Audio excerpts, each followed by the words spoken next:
We'll discuss about system analysis via discrete time Fourier transform.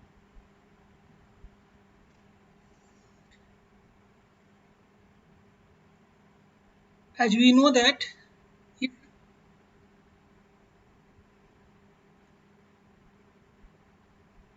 input is a complex exponential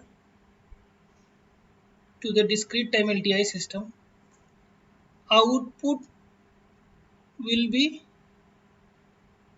frequency response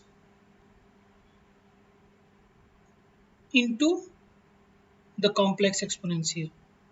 Okay, this is frequency response. You can call this is a definition of frequency response, one definition. Okay,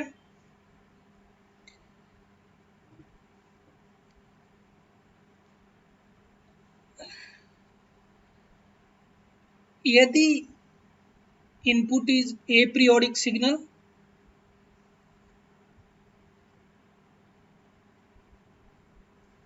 so here it will be 1 by 2 pi, here also it will be 1 by 2 pi. यदि input is a aperiodic signal, तो time domain में if x of n is input, y of n is output, that can be written as convolution of impulse response with the input.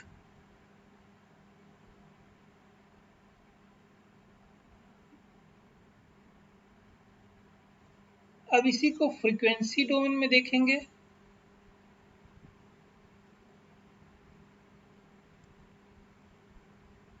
Frequency domain में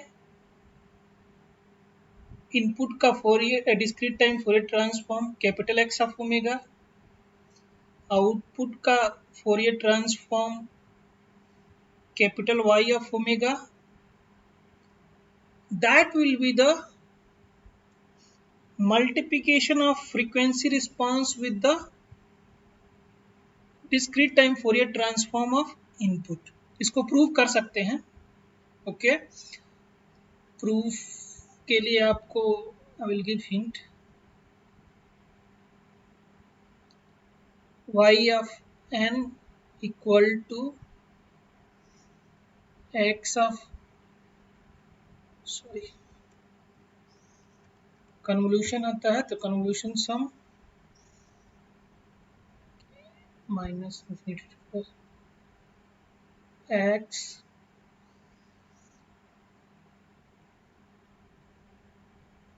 sorry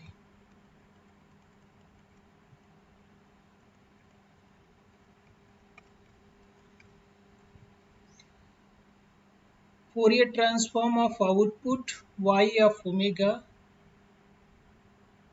discrete time Fourier transform of output y of n into e power minus j omega n. Okay, y of n as a convolution of input with frequency response can be written as another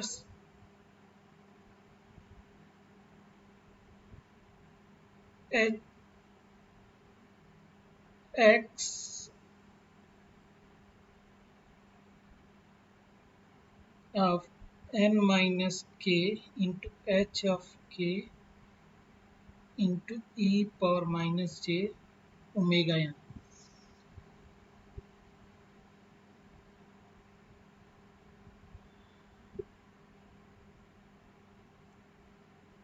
यहाँ पे क्या करोगे, change the order of summation.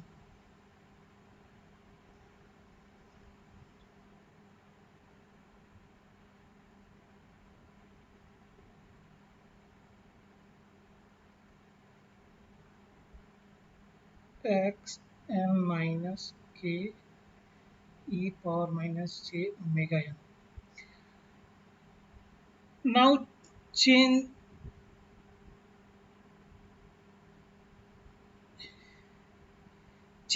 n minus k equal to n dash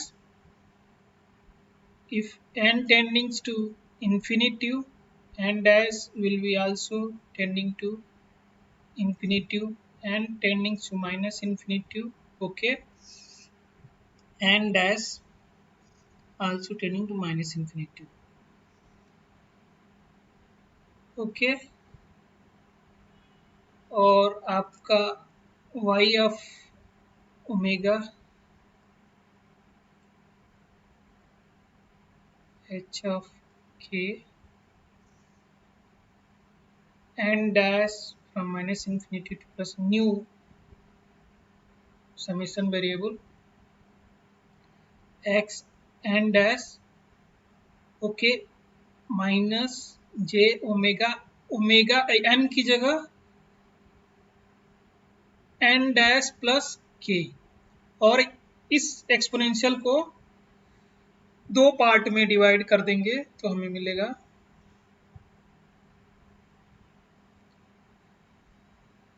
h of k into e power minus j omega k 2 into n dash minus infinity plus infinity and this x of n dash into e power minus j omega n dash. इन दोनों इसको देखोगे ये होगा h of omega, ये वाला portion देखोगे this will be x of omega. So output in frequency domain discrete time Fourier transform of output is a multiplication of frequency response of the LTI system with the discrete time Fourier transform of input. Okay. Time domain में आप देखोगे कि जो system है discrete time LTI system out input को कैसे process करके output देता है ये आपको विजुलाइज नहीं हो पाएगा, या इसके जो इनपुट है उसके फ्रीक्वेंसी स्पेक्ट्रा को कैसे मॉडिफाई करता है वो टाइम डोमेन से हमें नहीं पता चलेगा. कैसे सिग्नल की फ्रीक्वेंसीज को अफेक्ट करेगा कोई एलटीआई सिस्टम ये टाइम डोमेन एनालिसिस से हमें नहीं पता चलेगा, लेकिन हमें फ्रीक्वेंसी डोमेन एनालिसिस से इनपुट स्पेक्ट्रा कैसे मॉडिफाई हो रहा है LTI सिस्टम के through we can get the information. तो क्या होता है एक्चुअली जो सिस्टम फ्रीक्वेंसी रिस्पॉन्स होता है वो क्या करता है रीसेप the input discrete time Fourier transform magnitude and phase spectra, या इनपुट सिग्नल के मैग्नीट्यूड और फेज स्पेक्ट्रा को रीसेप करता है. ओके तो कुछ क्या करेगा, कुछ फ्रीक्वेंसी को एम्फसाइज कर देगा या कुछ फ्रीक्वेंसी को डी एम्फसाइज कर देगा. एम्फसाइज में भी it will B I want to certain portion of the input spectra pass without any attenuations. Yeah, I want to amplify that frequencies. So I will do that is meaning of emphasis on some frequency. De-emphasis means you want to neglect those frequency. Yeah, you want to discard. Yeah, you want to attenuate. Because I don't want to use those frequency, so I will so इसका meaning है de-emphasize the other frequencies. जैसे कि हमें higher frequency को suppress करना है तो I want to a discrete time low pass filter. Okay that will de-emphasize the higher frequency but emphasize the lower frequency. Okay अब इससे इस रिजल्ट से यदि इनके एक्स ऑफ ओमेगा को मैग्नीट्यूड और फेज स्पेक्ट्रा में राइट करें, एच ऑफ ओमेगा को मैग्नीट्यूड एंड फेज स्पेक्ट्रा में राइट करें, आउटपुट को भी मैग्नीट्यूड एंड फेज स्पेक्ट्रा में राइट करें. If you compare magnitude and phase spectra left hand side with the right hand side, I will get this results. So ये result बताता है कि जो इनपुट का magnitude spectra it uses h omega to multiplicatively change the amplitude of each input frequency components. और जो LTI system use करता है अपना मैग्नीट्यूड स्पेक्ट्रा और फ्रीक्वेंसी रिस्पांस को एम्पलीट्यूड जो स्पेक्ट्रा है input frequency component input signal की. ओके, और this it uses H of phase of H omega to adequately change the phase of each input frequency components. Okay, frequency component omega.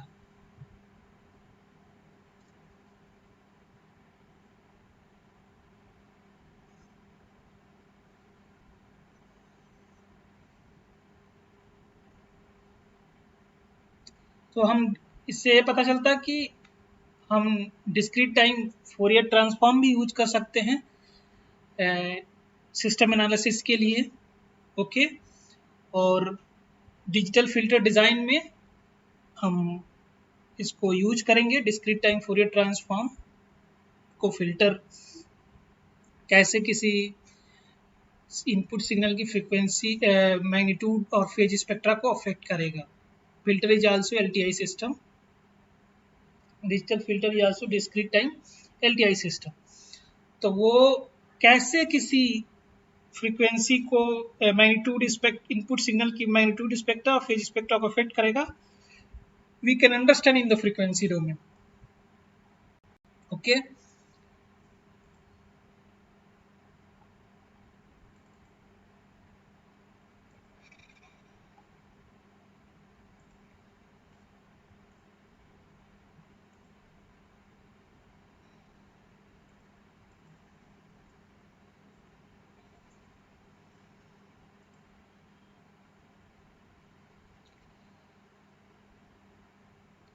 So there are, हम input signal को 3 category में classify कर सकते हैं.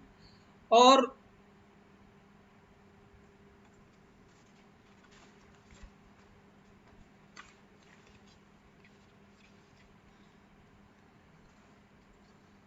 and how the frequency response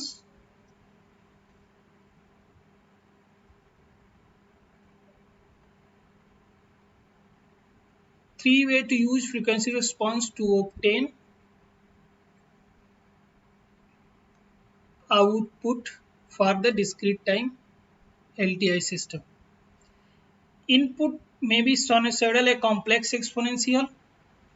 The output क्या है, y of n will be a into magnitude of frequency response cos omega n plus theta plus phase of frequency response, या y of n will be a times h of omega naught, क्योंकि ये frequency omega frequency response है. Only frequency of the input will consider, किस frequency पे हम frequency response को multiply करेंगे input signals.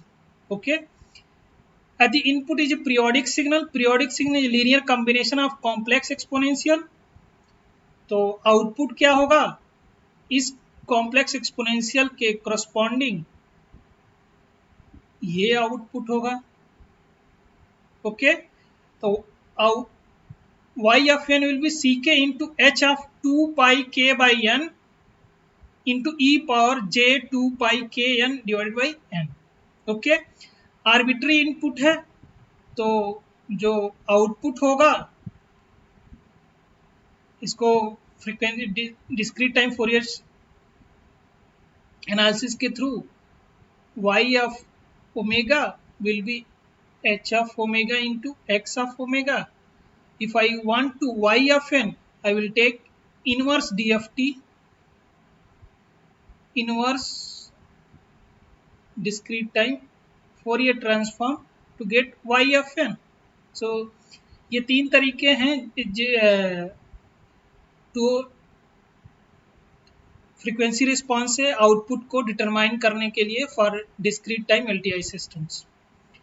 वो इनपुट्स को तीन कैटेगरी में, एक साइनसॉइडल फॉर्म या कॉम्प्लेक्स सिंगल कॉम्प्लेक्स एक्सपोनेंशियल या सिग्नल पीरियोडिक है।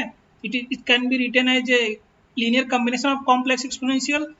सो उसके हिसाब से आप आउटपुट लिख सकते हो। यदि आर्बिट्री है, ए पीरियोडिक है, तो हम फ्रीक्वेंसी डोमेन में उसका पहले DTFT निकालेंगे इनपुट का और मल्टीप्लाई करेंगे फ्रीक्वेंसी रिस्पॉन्स से, तो हमें DTFT मिलेगा आउटपुट का। If I want to y of n, I will take inverse discrete time Fourier transform, okay, I will get output. तो इस तरह हम जो LTI सिस्टम का रिस्पॉन्स है हम तीन तरीके से निकाल सकते हैं, डिपेंडिंग अपॉन इनपुट साइनसॉइडल है या कॉम्प्लेक्स एक्सपोनेंशियल है या arbitrary. Okay, let us move to the ideal. अब हम देखेंगे, डिस्कस करेंगे frequency response of ideal discrete time low pass filter. आपको पता है कि DTFT is a periodic with period 2π। Okay, note down. तो ये जो फ्रीक्वेंसी रिस्पॉन्स है ideal low pass filter, ideal discrete time low pass filter, यहाँ थोड़ा करेक्शन है, 2πb होगा, यहाँ होगा -2πb, यहाँ पे small omega c, I will assume omega c denote cut off frequency, okay, in radian पर सैंपल। और ये डिस्क्रीट टाइम फोरियर ट्रांसफॉर्म है ideal discrete time low pass filter का। तो ये पीरियोडिक है, तो only one period is sufficient, okay.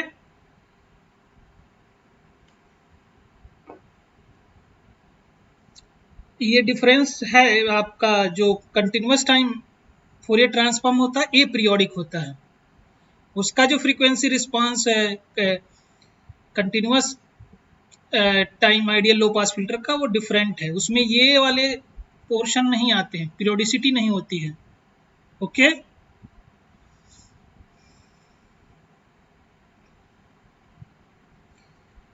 हमें पता है कि ideal low pass filter realise नहीं किया जा सकते हैं, कि they are non causals, okay. Detail हम फिल्टर डिजाइन में हम इसको डिस्कस करेंगे। सो बट हम जानना चाहते हैं कि फ्रीक्वेंसी रिस्पॉन्स कैसा होता है ideal discrete time low pass filter का। हम एक क्विकली इसको जो लो पास ADC एंड DAC हमने पढ़ा था उसको, उसमें discrete time ideal low pass filter का यूज करके कैसे हम x of t से, this is a continuous time signal, this is also continuous time signal. तो ये कंप्लीट सिस्टम इन तीन ब्लॉक को मिला के इट्स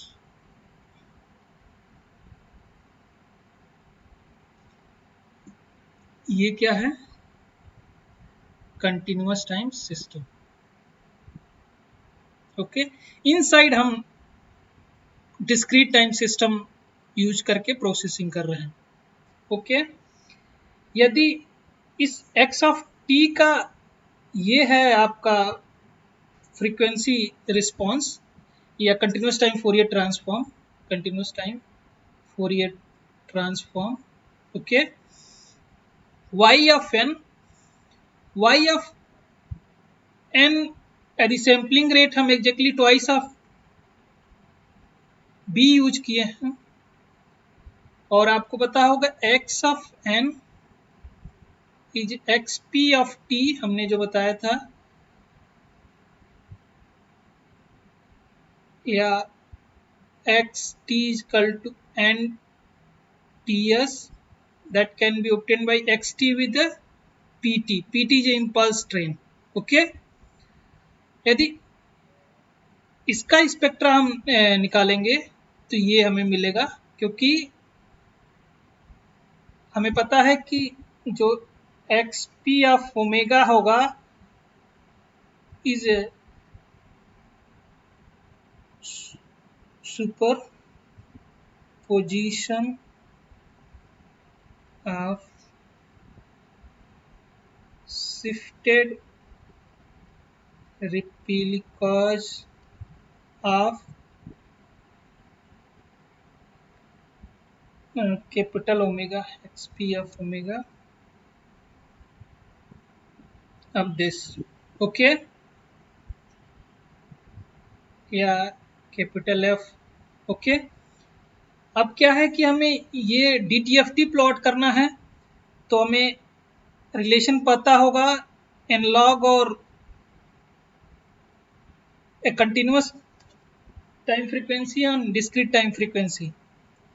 ओके, तो small omega capital omega by fs, और यहाँ पे आपकी कैपिटल ओमेगा है 2 पाई b, क्योंकि f है b, fs है 2b, सो इसलिए आपका ये पाई पे मैच कर रहा है, माइनस पाई पे. ओके, और ये शिफ्टेड है, शिफ्टेड वर्जन है इसका x ऑफ ओमेगा. अब क्या होगा कि यदि discrete time low pass filter यदि हम यूज करते हैं, यदि उसका cut off frequency like this, इस टाइप का, ग्रीन कलर में हम उसका स्पेक्ट्रा ड्रॉ कर रहे हैं.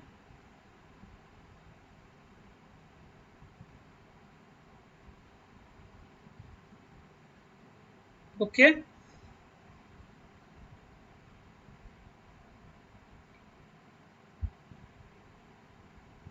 यदि 2 pi b is less than pi, इसमें आप देखेंगे ये है 2 pi b, it is less than pi, और इसमें जो spectra x of omega, this is spectra of discrete times signal. Okay, तो ये होगा कि ये जो पोर्शन है, ये सारे पोर्शन ये कट जाएंगे और स्पेक्ट्रा आपको ऐसा मिलेगा. ओके, तो इससे हम देख सकते हैं कैसे जो इनपुट सिग्नल है कंटिन्यूस टाइम सिग्नल, उसकी करस्पॉन्डिंग आउटपुट सिग्नल का स्पेक्ट्रा कैसे मॉडिफाई हुआ है. Okay, spectra of y of t, this is spectra of x of t, और ये है y of omega, spectra of y of n, and this is spectra of discrete time signal x of n. Okay, so हमने तो whole ADC discrete time filter and DAC act like a equivalent continuous time signal, continuous time system, क्योंकि continuous time system में input continuous time signal होता है, output भी continuous time signal होता है। Okay, अब हम एक वेरी लो क्वालिटी का simple and very low quality का लो पास फिल्टर की एनालिसिस करेंगे। इसमें क्या है कि जनरली जो क्या होता है कि this is output is average of two sample, current sample and previous sample. Okay, generally जो एवरेजिंग होता है, एवरेजिंग को इसमें एवरेजिंग मीन्स स्मूथिंग, इसका मीनिंग होता है कि सप्रेसिंग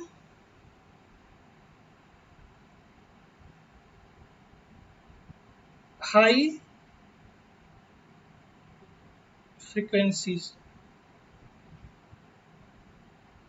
तो ये लो पास ऑपरेशन हुआ, क्योंकि लो पास फिल्टर क्या करता है, सप्रेस या डी एम्फेसाइज या attenuate the high frequency pass the low frequency.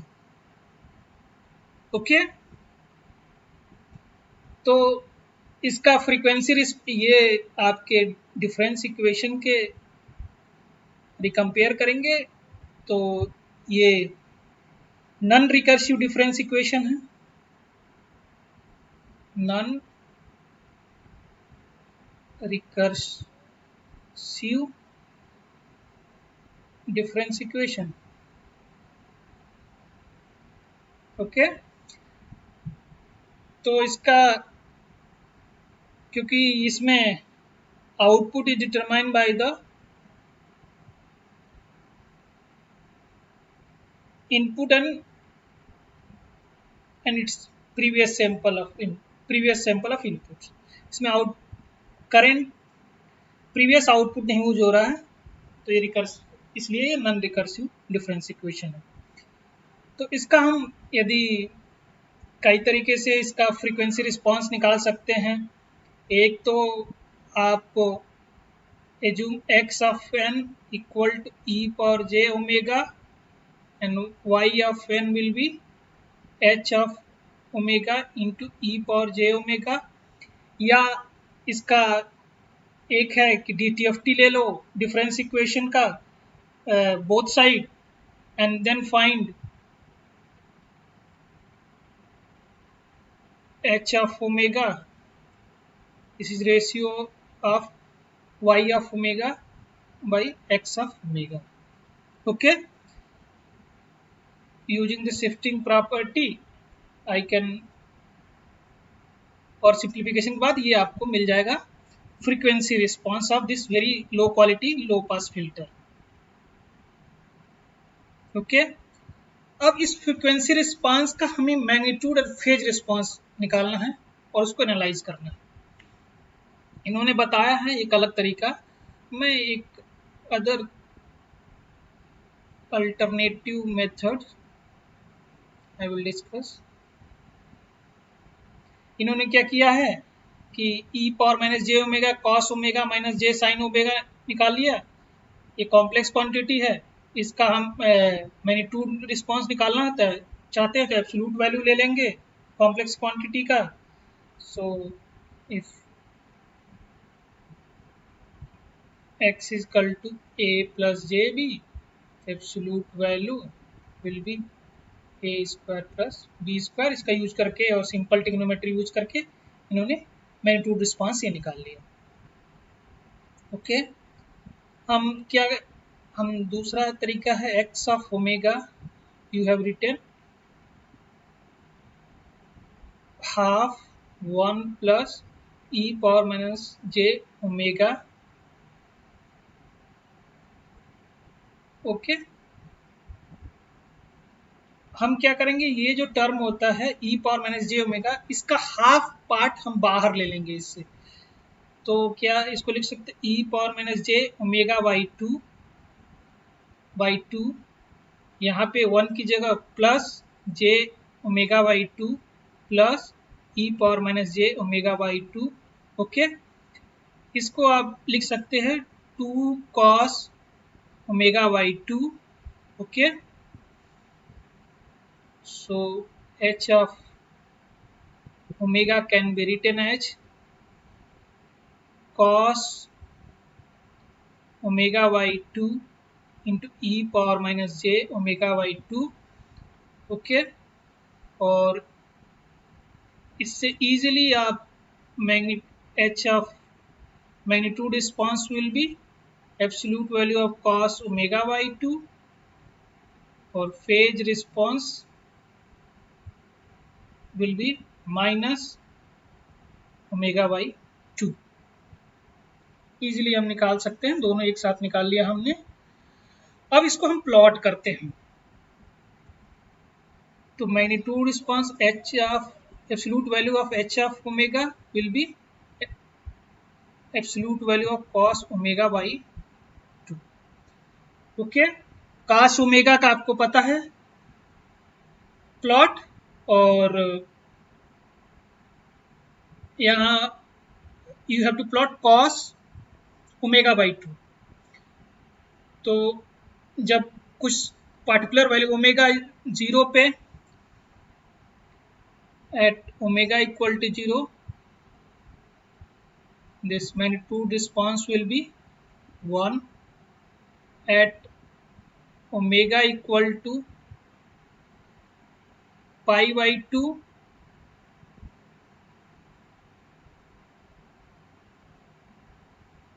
इस केस में आपका होगा absolute value of cos pi by 4, that is 1 by root 2. Okay, at omega is equal to pi, क्योंकि हमें एक ही पीरियड के बारे में, और इसका यदि हम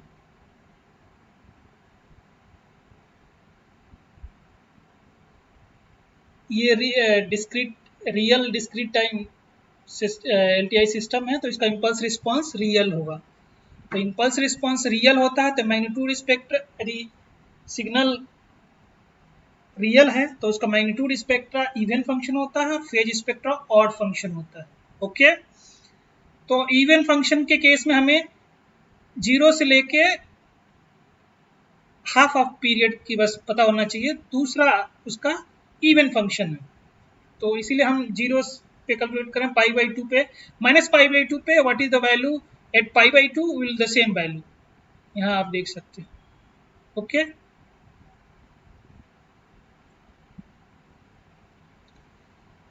एट पाई पे क्या होगा, h of absolute value of h of pi will be half cos pi by 2. cos pi by 2 is 0, तो आप देखिए यहाँ पे 0 आ रहा है। ओके, ये आइडियल लो पास फिल्टर, यदि कट ऑफ फ्रीक्वेंसी, जब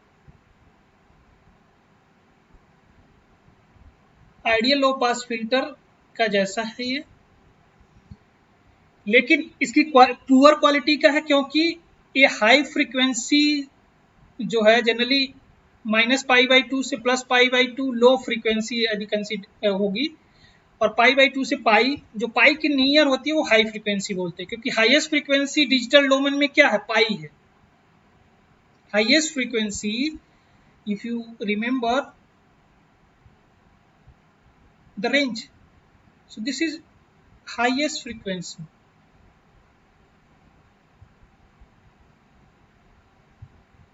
ओके, तो जनरली पाई बाई 2 से पाई के रेंज को हाई फ्रीक्वेंसी बोलते हैं।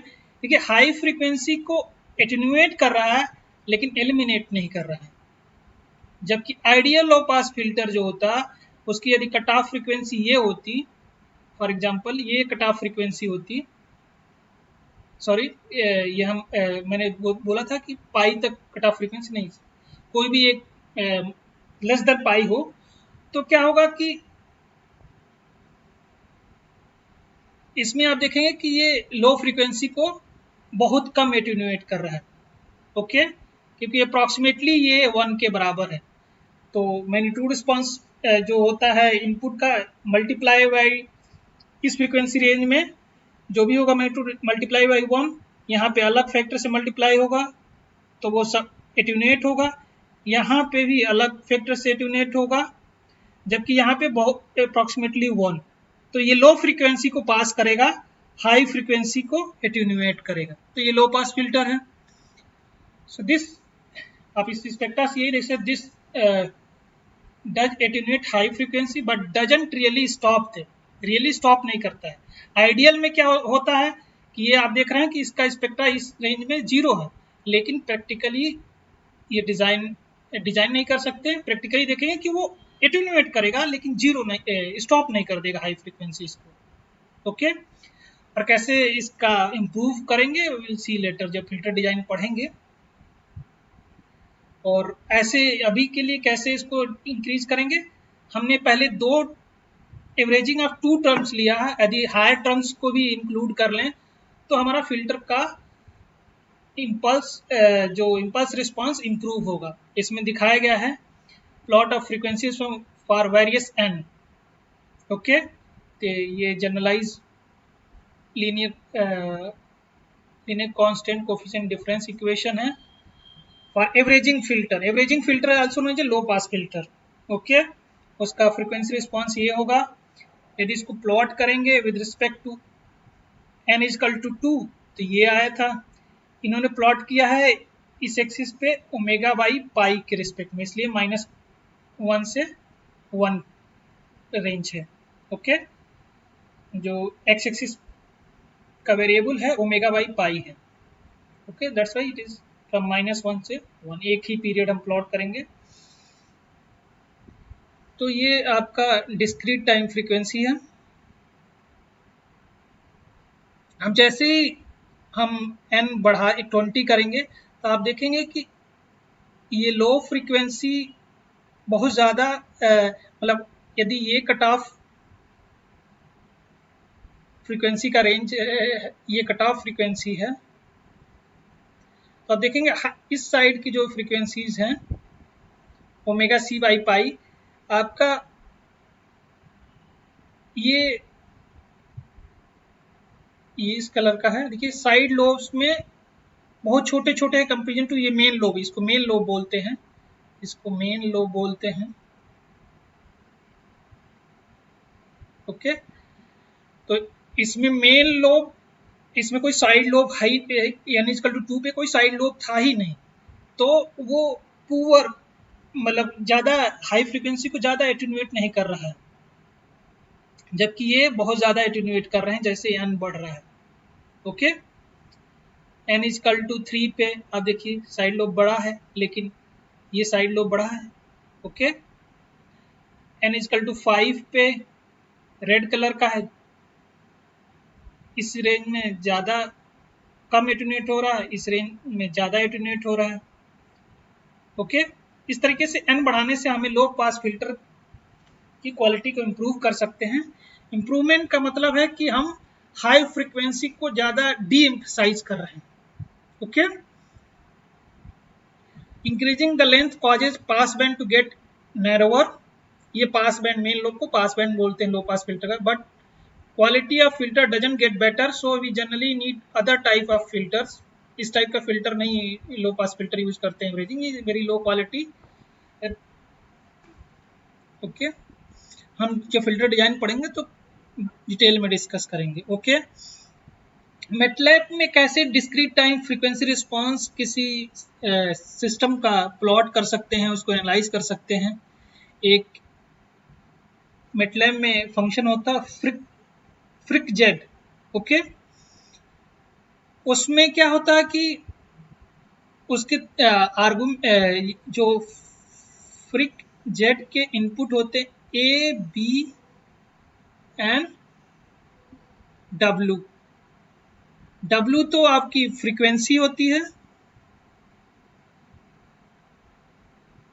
Variable, frequency variable.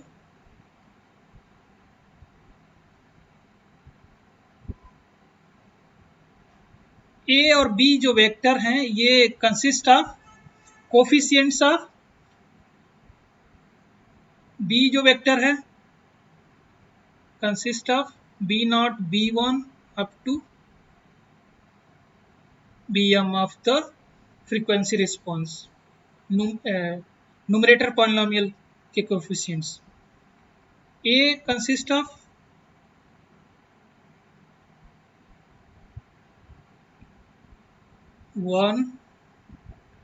वन को A नॉट भी बोलते हैं, A1 up to An.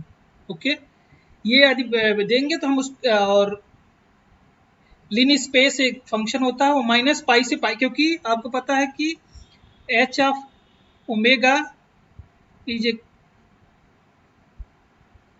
Continuous function of omega. Discrete time Fourier transform continuous होता है ओमेगा के टर्म्स में, तो इसको सैंपल कर देंगे और उसमें माइनस पाई से पाई के बीच में 2000 सैंपल यूज करेंगे, तो लिन स्पेस से हम वो W मिल जाएगी हमें. फिर हम इस फिल्टर का यदि डिफरेंस इक्वेशन ये है तो इसका फ्रीक्वेंसी रिस्पांस ओके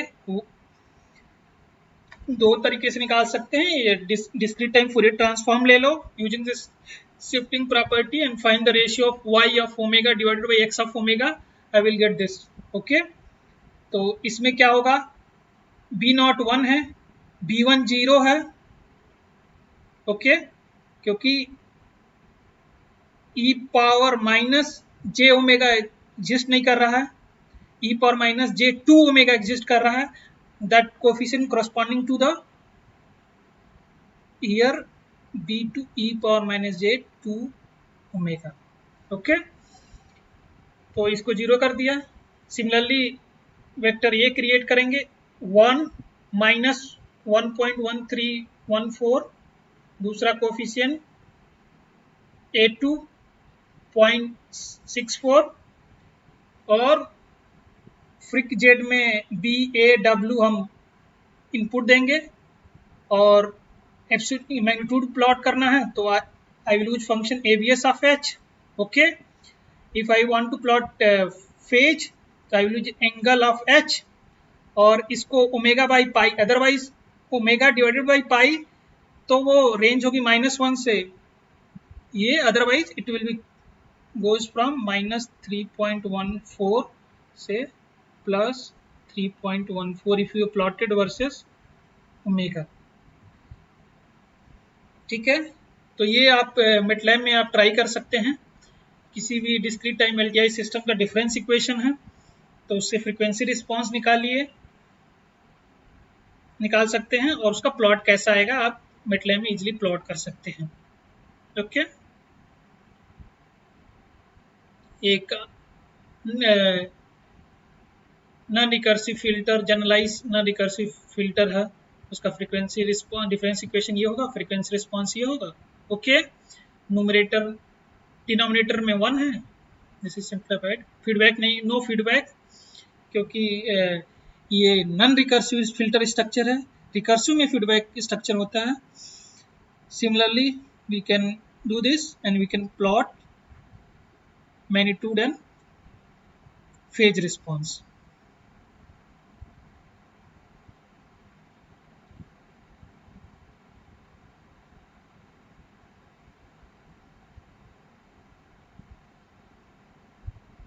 आप देखेंगे फेज रिस्पांस लीनियर है, ये मैग्नीट्यूड रिस्पांस है.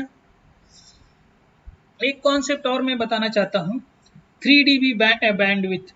यहाँ पे ये फैक्टर होना चाहिए 1/√2, otherwise it is square of this, then 1/2 is clear.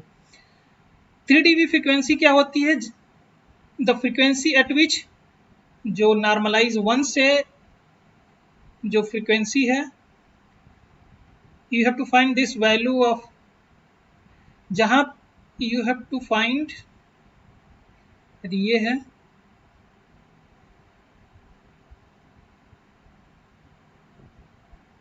this is 3 dB cut off frequency.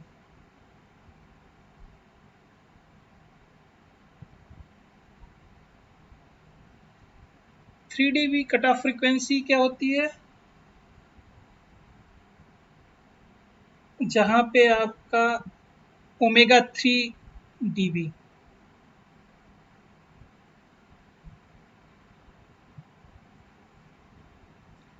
जहां पे magnitude response is 1/√2।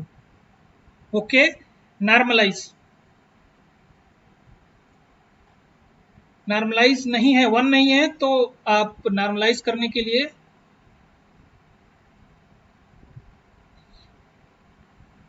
h of